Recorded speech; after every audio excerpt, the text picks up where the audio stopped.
News bulletin के पेश करता है काकाजी वेडिंग मॉल वुमेन्स एक्सक्लूसिव, मोती गली, चौमुहल्ला पैलेस रोड, हैदराबाद। अस्सलाम वालेकुम, आदाब। मैं हूं मोहसिन और आप देख रहे हैं BBN न्यूज़। आइए शुरुआत करते हैं आज के खबरनामे की और नजर डालते हैं हेडलाइंस पर। हल्के याकुतपुरा में 15 करोड़ रुपए के तरक्याती कामों का आगाज। सदर मजलिस असदुद्दीन ओवैसी ने मुख्तलिफ इलाकों का दौरा करते हुए किया तरक्याती कामों का इफ्तिताह।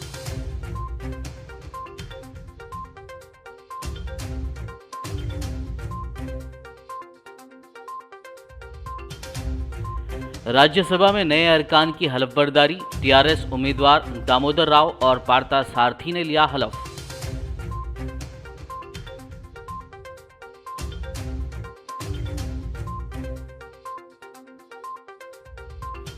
सुप्रीम कोर्ट ने गुजरात फसादात में मोदी की क्लीन चिट को रखा बरकरार। ज़किया जाफरी की अर्जी को कर दिया खारिज।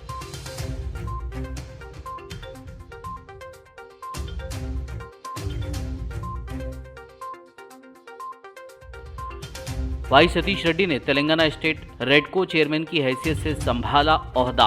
रियासती वुज़रा, अरकान असेंबली और दीगर ने दी मुबारकबाद।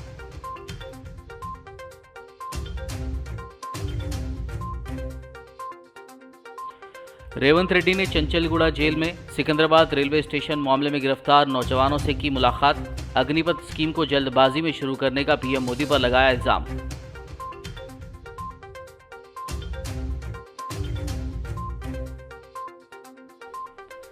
बीजेपी MLA इटेला राजेंद्र के मुतालिक अराजी का तनाज़ा एक बार फिर मंजर आम पर। मसाई पेट मंडल में किसानों का एहतजाज। जमुना हैचरीज की ज़ेर कब्जा ज़मीनों को किसानों के हवाले करने का मुतालबा। और अब खबरों की तफसील। मजलिसी क़यादत की कामयाब नुमाइंदगी पर हैदराबाद पार्लिमानी हल्के में करोड़ों रुपए की लागत से तरक्याती कामों का सिलसिला जारी है।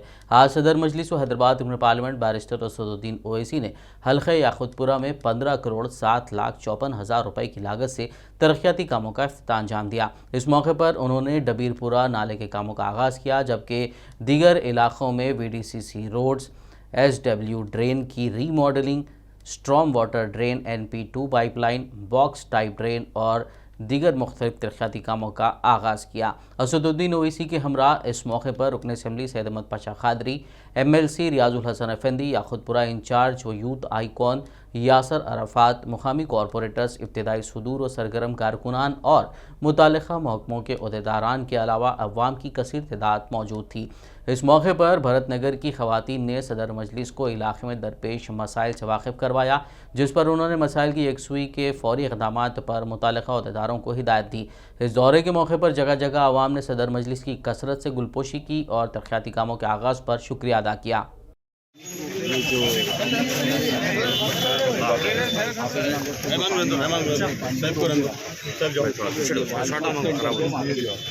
हल्के असम्बली याकुतपुरा और हैदराबाद पार्लिमानी हल्के में हैदराबाद के पार्लियामेंट कॉन्स्टिट्यूंसी में आज याकुतपुरा असम्बली हल्के में 15 करोड़ 70 लाख की लागत से तरक्याती कामों का आज इफ्तिताह किया गया, जिसमें VDCC की road, storm water drain, sewerage line, ये तमाम कामों का इफ्तिताह हुआ। और मैं शुक्रगुज़ार हूँ याकुतपुरा के मजलिस इत्तेहादुल मुस्लिमीन के अरकान व सदर मोतमदीन का, जिन्होंने पिछले 3.5-4 महीने से इन कामों पर बहुत मेहनत की और ग्रेटर हैदराबाद के बल्दिया से नुमाइंदगी करके MLA साहब और मेरे लेटर पैड पर एस्टीमेट्स बनाए, एस्टीमेट्स की मंजूरी भी हुई और उनकी मेहनत की वजह से ये आज कामों का इफ्तिताह हुआ। और भी बहुत से काम होना बाकी हैं और आज मैं पिछले 3-3.25 घंटे से याकुतपुरा में पैदल फिर रहा हूँ और अल्हम्दुलिल्लाह अवामुन्नास से मुलाकात भी हुई। बहुत से उनके मसाइल के बारे में भी मुझे बताया गया है और इंशाअल्लाह ताला मैं अपनी जानिब से और हमारे मुकामी MLA अरकान बल्दिया सदर मोतमदीन मिलकर जो तकालीफ़ और मसाइल अवाम ने मुझे बताए हैं आज, उसको हल करने की हम पूरी कोशिश करेंगे। और मैं ज़ोनल कमिश्नर जनाब अशोक सम्राट साहब से फ़ौरन राब्ता किया हूँ और जो मसाइल जल्दी हल हो सकते उनको जल्दी हल भी किया जाएगा। तो तो ये एक सिलसिला है मजलिस इत्तेहादुल मुस्लिमीन की जानिब से कि हैदराबाद की पार्लिमानी हलक़े को एक मिसाली पार्लिमानी हलक़ा बनाया जाए, जहाँ पर बिला लिहाज मज़हब मिल्लत तरक्याती काम, डेवलपमेंट के काम करवाए जा रहे हैं और इंशाअल्लाह मुस्तक़बिल में भी करवाए जाएंगे। तो मेरी आप तमाम से अपील है कि आपकी कोई तकालीफ़ हैं, मसाइल हैं, तो आप मुझ तक मुक़ामी रुकन असम्बली, मुक़ामी रुकन बल्दिया और आपके जो बूथ लेवल के सदर मोतमदीन हैं, मजलिस के ब्रांच प्रेसिडेंट, जनरल सेक्रेटरी, उनको बताइए। इंशाअल्लाह हम उन पूरे कामों को जल्द से जल्द करने की कोशिश करेंगे। आपका बहुत बहुत शुक्रिया। तेलंगाना पब्लिकेशंस प्राइवेट लिमिटेड के चेयरमैन व MD D Damodar Rao, hetero के चेयरमैन और मैनेजिंग डायरेक्टर बंडी पार्थसारथी रेड्डी ने आज जुमे को राज्यसभा के अरकान की हैसियत से हलफ लिया। दामोदर राव और पार्थसारथी रेड्डी दोनों तेलंगाना राष्ट्र समिति के उम्मीदवार हैं, जिन्हें हाल ही में होने वाले इंतखाबात में राज्यसभा के लिए बिला मुकाबला मुंतखब किया गया था। टीआरएस के दोनों उम्मीदवारों की राज्यसभा के मेंबर की हैसियत से 6 साल की मियाद होगी। तेलंगाना श्री दामोदर राव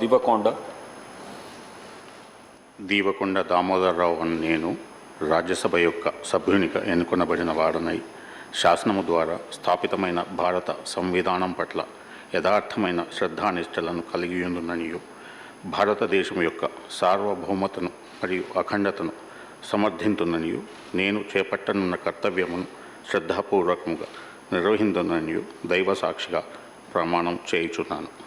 भारत के जमहूरी चेहरे पर बदनुमा दाग गुजरात फसादात मामले में सुप्रीम कोर्ट ने नरेंद्र मोदी को मिली क्लीन चिट को बरकरार रखते हुए ज़किया जाफरी की अर्जी को खारिज कर दिया। हिंदुस्तान के जमहूरी चेहरे पर सियाह दाग माने जाने वाले साल 2002 गुजरात फसादात में नरेंद्र मोदी को क्लीन चिट दिए जाने के खिलाफ ज़किया जाफरी की अर्जी सुप्रीम कोर्ट ने मुस्तरद कर दी है। इस दौरान ज़किया जाफरी की ये अर्जी सही थी या गलत, इस बारे में सुप्रीम कोर्ट जल्द ही फैसला भी जारी करेंगे। बता दें कि साल 2002 में जिस वक्त गुजरात में बदतरीन फसादात फूट पड़े थे, उस वक्त नरेंद्र मोदी गुजरात के वज़ीर आला थे। इन फसादात में कांग्रेस के एमपी एहसान जाफरी का दंगाइयों ने सरेआम कत्ल कर दिया था। ज़किया जाफरी एहसान जाफरी की बेवा हैं, जो पिछले 20 सालों से ये केस लड़ रही हैं। इससे पहले मौजूदा वज़ीर आज़म नरेंद्र मोदी को एसआईटी ने क्लीन चिट दे दी थी और अब सुप्रीम कोर्ट ने भी इस पर मुहर लगा दी है। अदालत ने साल 2002 फसादात के पीछे बड़ी साजिश की जांच से इनकार करते हुए मरहूम कांग्रेस लीडर एहसान जाफरी की अहलिया ज़किया जाफरी की अर्जी खारिज कर दी और साथ ही ये भी कहा कि ज़किया की अपील में कोई मेरिट नहीं है। तेलंगाना स्टेट रेडको यानी रिन्यूएबल एनर्जी डेवलपमेंट कॉरपोरेशन के चेयरमैन की हैसियत से वाई सतीश रेड्डी ने आज अपना ओहदा संभाल लिया। इस मौके पर रियासती वज़रात तलसानी श्रीनिवास यादव, मोहम्मद महमूद अली, सत्यवती राठौड़, एमएलए आरूरी रमेश, दानम नागेंद्र और दीगर टीआरएस कायदीन ने सतीश रेड्डी को मुबारकबाद दी, जबकि सतीश रेड्डी ने यह जिम्मेदारी देने के लिए वज़ीर आला के चंद्रशेखर राव और दीगर कायदीन का शुक्रिया अदा किया। टीपीसीसी सदर रेवंत रेड्डी ने चंचलगुड़ा जेल में उन नौजवानों से मुलाकात की जिन्हें सिकंदराबाद रेलवे स्टेशन पर पुरतशद्दुद एहतजाज के सिलसिले में गिरफ्तार किया गया है। वज़ीर रेवंत रेड्डी ने मीडिया को बताया कि मुल्क भर में 18 से 25 साल की उम्र के 25 करोड़ नौजवानों ने मोदी को वज़ीर आज़म मुंतखब किया। उन्होंने रेलवे स्टेशन पर चाय बेचने वाले शख्स को वज़ीर आज़म बनाया था। रेवंत रेड्डी ने सवाल किया कि क्या वज़ीर आज़म ऐसे नौजवानों के बारे में मुखलिस हैं।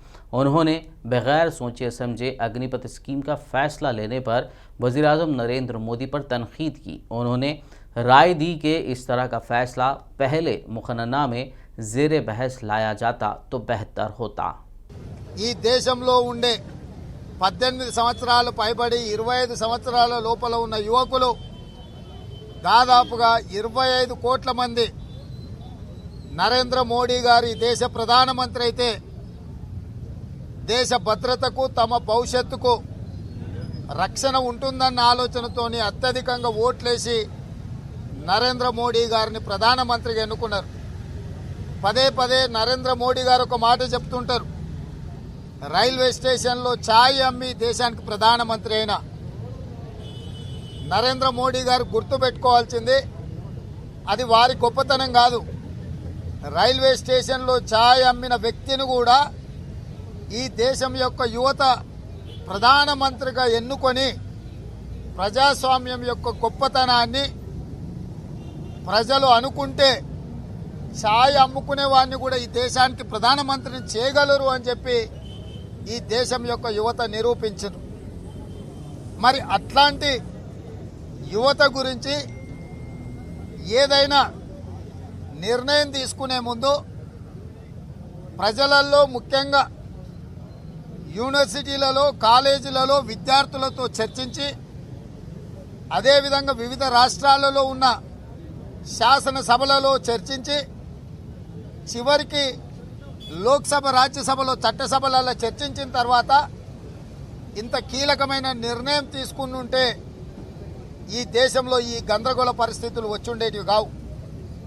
ఈరోజు నరేంద్ర మోడీ గారు అగ్నిపథ్ అనే ఒక స్కీమ్ తీసుకురావడం ద్వారా దేశ భద్రతను శాశ్వతంగా ప్రమాదంలోకి నెట్టేసి ఆర్మీ నియామకంలో 17 సంవత్సరాలు పనిచేసి 17 సంవత్సరాల తర్వాత రిటైర్ అయిపోయి మాజీ సైనికుల హోదాలో వివిధ ప్రభుత్వ రంగ సంస్థలలో రాష్ట్రంలో కేంద్రంలో ఉద్యోగ రిజర్వేషన్ల అవకాశం ఉండి దేశం కోసం పోరాడిన సైనికులకు ప్రత్యేకమైన గౌరవం ఇచ్చే చట్టాలు శాసనాలు ఈ దేశంలో అమలు జరుగుతుంటే ఆ చట్టాలను శాసనాలను పక్కన పడేసి 4 సంవత్సరాల కోసమే ఈ దేశంలో ఉండే యువతను ఆర్మీలో రిక్రూట్మెంట్ చేసుకొని అందులో 6 నెలలు ట్రైనింగ్ ఇచ్చి 3.5 సంవత్సరాలు ఉద్యోగం చేసుకునే అవకాశాన్ని నరేంద్ర మోడీ గారు ఇస్తా అని చెప్పి అత్యంత కీలకమైన నిర్ణయాన్ని హడావిడిగా తీసుకోవడం జరిగింది. बीजेपी एमएलए इटेला राजेंद्र के मुतालिक अराजी का तनाज़ा एक बार फिर मंजर आम पर आया है। मसाईपेट मंडल अच्चमपेट देहात में जमुना हैचरीज के ज़ेर कब्ज़ा ज़मीनों को दोबारा किसानों के हवाले करने का मुतालबा करते हुए रजका संगम के ज़ेर एहतमाम कलेक्ट्रेट पर धरना मुनज़्ज़म किया गया। एहतजाजी किसानों ने खबरदार किया कि बारिश का मौसम आ रहा है, अगर हफ्ता 10 दिनों में ज़मीनें फराहम ना की गई तो तहरीक तेज़ कर दी जाएगी। इत्तला मिलते ही पुलिस वहां पहुंच गई और किसानों को काबू करने की कोशिश की। खबरनामे में फिलहाल लेंगे एक ब्रेक, मुलाकात होगी इस छोटे से ब्रेक के बाद।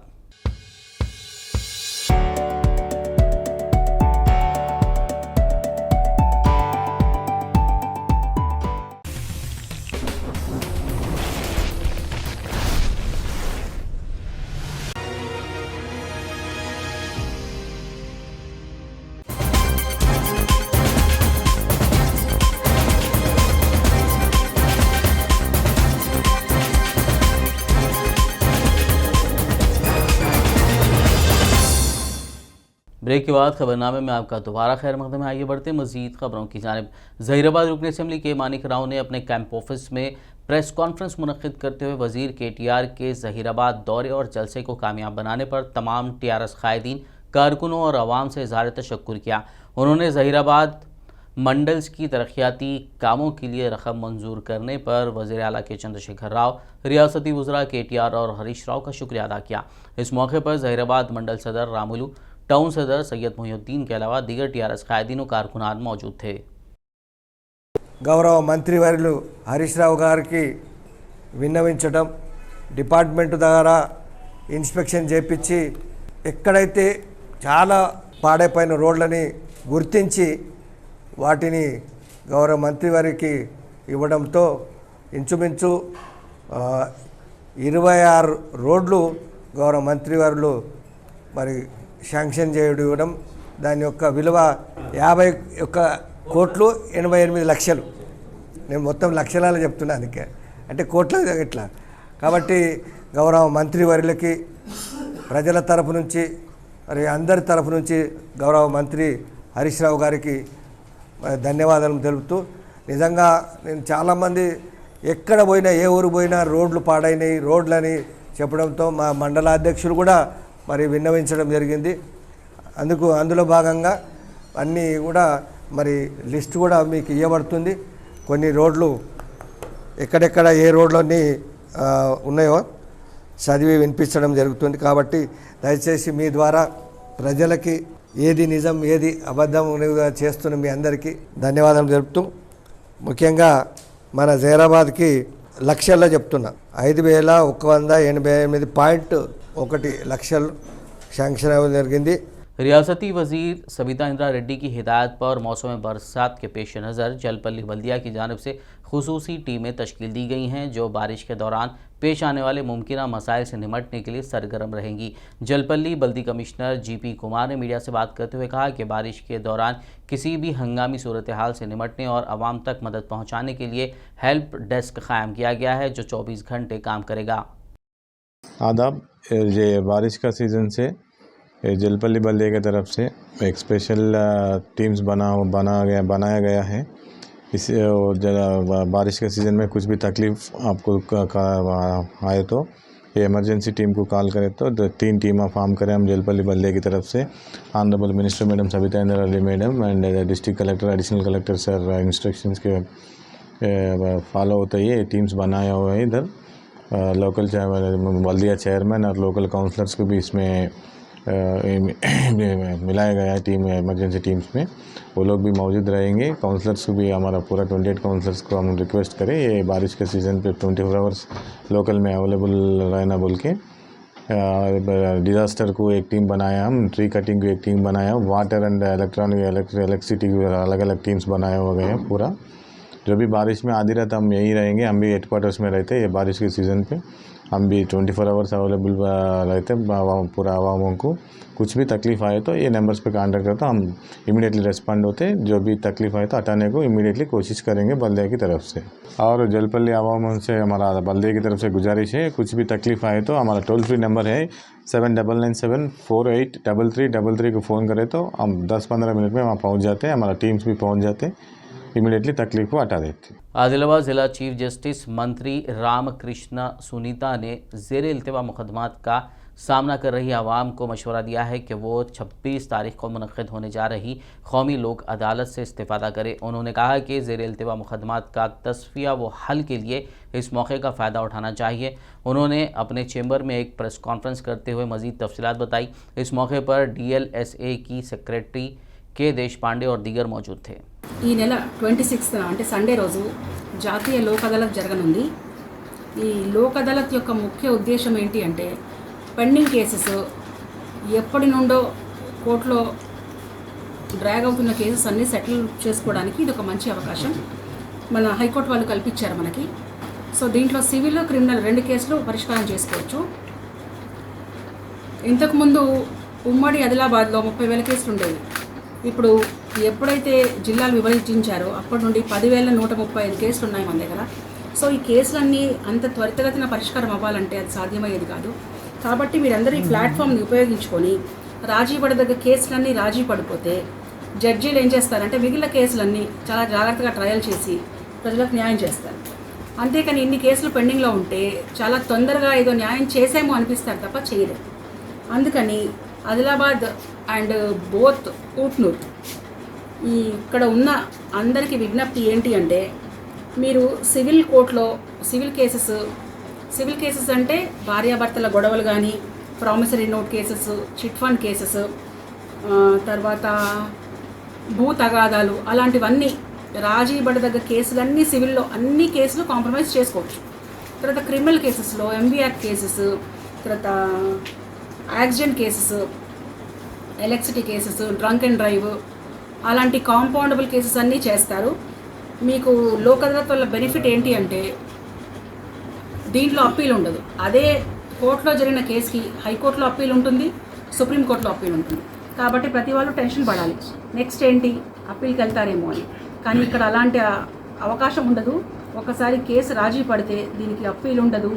తర్వాత లోక్ అదాలత్లో సెటిల్ అయిన కేసెస్లో ఫీజు వాపసు ఇవ్వబడుతుంది। తర్వాత 2015, 16, 14 ఇలా కేసులన్నీ ఉన్నాయి। మీరు కూర్చొని అలాంటి కేసులు సార్ట్అవుట్ చేసుకుంటే మీకు టైం సేవ్ అవుతుంది, మానసిక ప్రశాంతత దొరుకుతుంది। సో ఈ ప్లాట్ఫామ్ని ఉపయోగించుకోవాల్సిందిగా కోరుతున్నాను। ज़िला जगतियाल के मेटपल्ली मंडल के वेमपेट में ज़मीन के तनाज़े को लेकर करीबी रिश्तेदारों ने मां और बेटे पर कुल्हाड़ी से हमला कर दिया। ज़ख्मी मां और बेटे को जगतियाल सरकारी अस्पताल मुंतकिल किया गया। इत्तला के साथ ही पुलिस ने मुकाम वारदात पर पहुंचकर जायज़ा लिया और एक केस दर्ज करते हुए तहकीक़ात का आगाज़ कर दिया।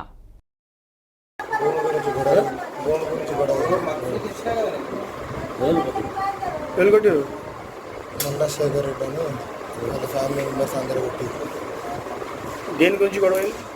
భూమి గురించి. ఆయన భూమి నా పేరు నాకు పట్టకేసినట్టే పెట్టాడు. అందుకనే అడగడానికి పోతే ఆయన అంతా యుద్ధం చేసేది. అడిగేదానికి పెట్టడానికి పోతే రిక్వెస్ట్ చేయడానికి పోతే ఇంకా నా మీద కొట్టేదానికి దాడి చేశాను. కట్టేతో కొట్టేస్తాను. ఎంతమంది దాడి చేశారు? 10-11 మంది ఉన్నారు. వాళ్ళందరూ 10-11 మంది ఉన్నారు చోట్ల. ఏం పేరు పేరు? లక్పతి రెడ్డి. లక్పతి రెడ్డి. నీ పేరు? అమ్మ పేరు? గంగు. మండలం మెట్పల్లి, కేంపేటు గ్రామం. నల్ల లక్పతి రెడ్డి, నల్ల గంగు, నల్ల శేఖర్ రెడ్డి, నల్ల లక్పతి రెడ్డి, ఇంకొక ఆయన. ముగ్గురు పొత్తుల ల్యాండ్ కొన్నారు. ల్యాండ్ కొంటే కొని వాళ్ళ పైసలు వాళ్ళు కట్టి నల్ల శేఖర్ రెడ్డి మీద ఎక్కించారు. పట్టకు ఎక్కిస్తే మాకు వేయమని పోతే రోడ్ల మక్కాకి తండ్రి. कोरोना वबा के दौरान बच्चों को तालीम से जुड़े रखने के लिए ऑनलाइन क्लासेस का अहतमाम किया गया, जिसके लिए बच्चों को मोबाइल, टैब्स या फिर लैपटॉप्स के ज़रिए तालीम दी गई। ताहम ज़्यादातर बच्चों को ऑनलाइन तालीम हासिल करने के दौरान आँखों के मसाइल पैदा हो गए। बच्चों की आँखों को बेहतर रखने के लिए माहिर डॉक्टर सैयद मास मोहिउद्दीन ने ज़रीन मशवरे दिए। डिस्टेंस विजन स्टिमुलेशन, दूर की नज़र बराबर स्टिमुलेट नहीं होती। मेरी एडवाइस ये रहेगी कि असर से मगरिब के टाइम पे एक आधा घंटा निकालिए और जो है छत पे जाइए, बालकनी पे जाइए, कहीं भी जाइए और दूर के चीज़ें देखिए। उसमें ये होता है कि बच्चों की डिस्टेंस विजन स्टिमुलेट होती है। आप कहीं बाहर भी जाना चाह रहे तो ऐसी जगह जाइए, पार्क है, गार्डन है, जहाँ पे बच्चों को दूर का देखने का मौका मिलता है। अमूमन आजकल ये है घर छोटे हो गए और उसके अलावा स्कूल्स में भी प्ले ग्राउंड्स नहीं है। उसकी वजह से बच्चों की डिस्टेंस विजन स्टिमुलेट नहीं हुई। स्पेशली ये लॉकडाउन में जो 2 साल बच्चे घरों में बैठे रहे, उसकी वजह से हम ये देख रहे हैं कि ऐनक का जो प्रोबेबिलिटी है बच्चों की, खुसूसन अपने शहर में काफ़ी बढ़ गई। तो इसके लिए डिस्टेंस विजन स्कूल में ऐसे डालिए जहाँ पे प्ले ग्राउंड है। उसके अलावा जो है डिस्टेंस विजन का, जैसा मैं अभी आपको बताया, उसका कैसा भी ख्याल रखें। शहर हैदराबाद के इलाके आबिड्स में वाक़े आहूजा एस्टेट में मलबूसात के शोरूम सहाने का बॉलीवुड अदाकारा, Bigg Boss winner Gauhar Khan और जैद दरबार ने इफ्तिताह किया। इस मौके पर भारत के पहले ओवरसीज़ सिटीज़न इफ्तिखार शरीफ और ईसा मिस्री ने मेहमान खुसूसी के तौर पर शिरकत की, जबकि chairman BBN channel Mohammad Shabbir Bhojani को खुसूसी मेहमान के तौर पर मदऊ किया गया था। तेलंगाना के बाद अजला में आइंदा 48 घंटों के दौरान गरज और चमक के साथ बारिश होने का इम्कान है। महकमे मौसमियात ने आज जुमे को अपने बुलेटिन में कहा है कि आइंदा 5 दिनों के दौरान तेलंगाना में बाज़ मकामात पर हल्की से दरमियानी बारिश या फिर गरज और चमक के साथ बारिश हो सकती है। आखिर में एक नज़र हेडलाइंस पर। हल्के याकुतपुरा में 15 करोड़ रुपए के तरक्याती कामों का आगाज। सदर मजलिस असदुद्दीन ओवैसी ने मुख्तलिफ इलाकों का दौरा करते हुए किया तरक्याती कामों का इफ्तिताह।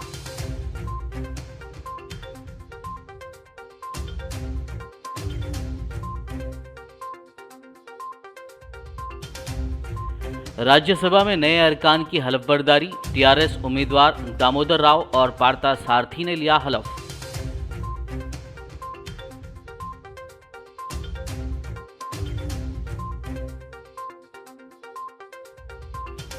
सुप्रीम कोर्ट ने गुजरात फसादात में मोदी की क्लीन चिट को रखा बरकरार।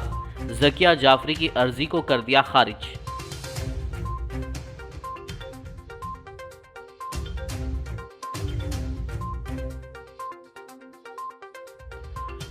वाई सतीश रेड्डी ने तेलंगाना स्टेट रेडको चेयरमैन की हैसियत से संभाला ओहदा।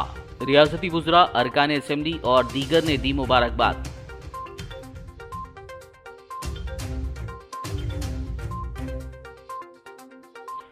रेवंत रेड्डी ने चंचलगुड़ा जेल में सिकंदराबाद रेलवे स्टेशन मामले में गिरफ्तार नौजवानों से की मुलाकात। अग्निपथ स्कीम को जल्दबाजी में शुरू करने का PM मोदी पर लगाया इल्जाम।